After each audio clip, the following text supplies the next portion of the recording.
Hello everyone, thanks for joining PyLadies Vancouver. My name is Marietta. I'm one of the organizers here at Vancouver PyLadies. I work as backend engineer at Zapier, and I'm also an open source maintainer and contributor. I'm one of the Python core developers. Today I'm here to help demystify public speaking. I'm a public speaker. I have spoken at various Python and Django conferences around the world. This year, because of the pandemic, I've been doing most of my talks virtually just like this. This year alone, I've spoken for PyCon Australia, PyCon US, PyCon Taiwan, and I will be giving a keynote talk at PyCon Indonesia later next month, virtually. I also organize conference. I've helped with the PyCast Kids conference for the first 3 years, but this year I'm taking a break from that. In addition to all of those, I've helped other conferences as part of their program committee. I've helped review and select talks for other conferences. And I'm always happy to mentor inspiring new speakers, and especially if you're a member of the underrepresented groups in tech. I used to think that public speaking is like a talent, like a skill that was you're born with, that somebody was just naturally good at it. Um, thought I thought that this is not something I could ever do. The truth is, public speaking is a learned skill. You don't have to be born with it. This is an acquired skill. And I really haven't been doing this forever. My first ever conference talk was in 2016. The year after that, I got to speak at 4 different countries. Now I'm at the point that I really have to say no to a lot of invitations from all over the world. So now you're wondering, like, how do you get chosen? How to get started? How do you get selected to become a speaker at conference? Do you first need to become famous first, or do you need to first be known as an expert in something before you get selected as a speaker? Well, no. Really, the first step is not becoming famous or becoming an expert. The first step is you write a talk proposal and then submit it to the conference. Usually, the conference would put out a call for proposals or CFP. They usually open this about 3 to 6 months ahead of the conference.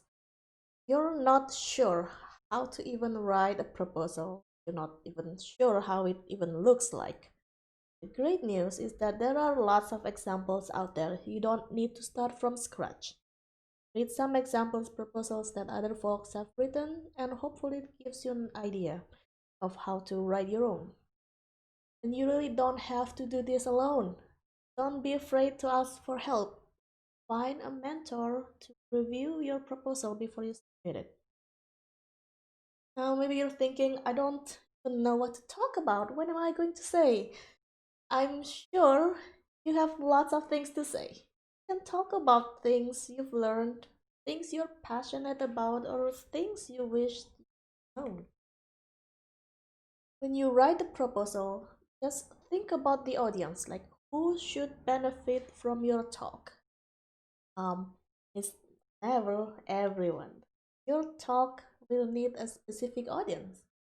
So if you're worried that maybe your talk is going to be too basic or too beginner level, that's okay. You can state in your proposal that this talk is for a beginner, for somebody brand new to the topic. Now, when writing a proposal, you also have to be specific about the takeaways for the audience.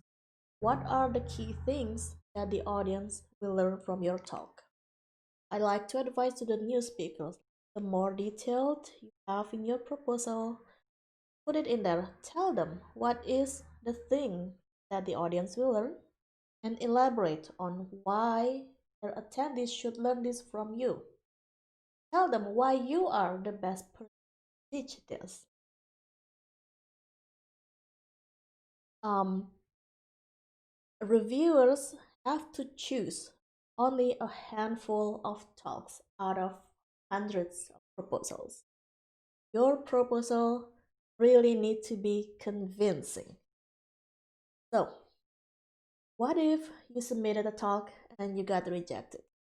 Maybe you're thinking like, why even bother if the chance of getting in is so low? Thing is, you never know this unless you actually try. Also note that if you get rejected from a conference, it doesn't mean your talk is bad. There are other reasons why your talk is rejected. Sometimes they just don't have enough talk slots. Maybe they just don't have the right audience for your talk, and that's totally okay. You can try submit the same talk to a different conference, try again next year. My own story is that the first time I ever tried a talk ever to a conference, it was for PyCon US 2016, and I didn't get accepted at all. But next year I tried again. And in fact, what happened, what helped in the second time is that instead of writing the proposal on my own, I got help. I went in to PyLadies Slack channel because I at that time I didn't know anybody else who could help me with talks. I went to PyLadies Slack channel and I just asked there, just shouting in the void, if there's anyone who would be willing to help me and view my proposal. And somebody did replied. And to be honest, I don't think I'll ever be here if it wasn't from the help, the mentorship that I received from the community. So I do encourage you. If you're new at this, you're feeling uncertain, don't think you'll ever be able to do this, please reach out. Find a mentor for yourself. Isn't public speaking scary? You get nervous? Yes, it's scary. Very scary. Um, I can share a few examples about years ago, like half an hour before my talk at PyCon US in Cleveland. I was so nervous, so emotional about it that I cried in the speaker room before I got on stage, half an hour before the talk. Um, and in fact, my first ever public speaking experience ever was at a Vancouver Python meetup in 2016. No, 2016. Um, the day before that talk, I got so scared and nervous. I even thought to myself that maybe I should fake illness and not show up. That's how nervous I got. And I'm sharing this not to further scare you, but to acknowledge it's normal. It's okay for you to be nervous about it. It doesn't make you less good as a. What helped me is I try to understand why is this scary and then anticipate and be better prepared. Like I was afraid, like what if I just froze in front of the audience? Like what if I just suddenly forgot what I'm going to say? Um what helped me is I started to write a script for my talk and I read from the script and I practice lots. That helps me feel more prepared. Maybe you're nervous about doing the live Q&A. You can say no to it. Instead of, live Q&A, you can just offer to chat with people one-on-one. And to be honest, if you've seen my talks, you notice that up until this year, I've declined doing any sort of Q&A after conference talks. Like, it took me this long to feel confident about doing Q&A. So you can say no to Q&A if you don't want to do it. And if you're afraid about speaking to complete strangers, you can ask a friend to sit in front of you. Like just have them nod at every single thing you said. A good friend will do that. And we at Vancouver PyLadies, we're your friends too. So if you get talk accepted, and you start feeling nervous and want to practice, or just want one of us to sit and nod as you give a talk, just reach out. Personally, I'll be happy. I would be happy to cheer you on your conference talks. Just get in touch. And I've mentioned earlier about feeling scared. I thought I should just fake illness and not show. That day, after feeling so nervous, I posted a message on PyLadies Slack, the Help Me channel, and I actually said that I feeling nervous about this talk. Can somebody help me or just review my talk before I actually give it live? Um, Someone did reply, and in fact, it was Ned Batchelor, maintainer of coverage.py, and he's well-known frequent speaker at PyCon. He replied my plea for help. He actually even reviewed my talk slides and just reassured me, and it helped. I did show up to Vancouver Python Day 2016 and gave a talk. So, why do this? Why go through all of these troubles? For me, part of it is just I wanted to pay it forward. I have been helped and mentored by other people within the community. I really would not be speaker right now if it wasn't because of help from other people. And to me, the best way for me to repay them is just pay it forward, and continue giving talks. But I really truly find this whole experience rewarding. Giving talks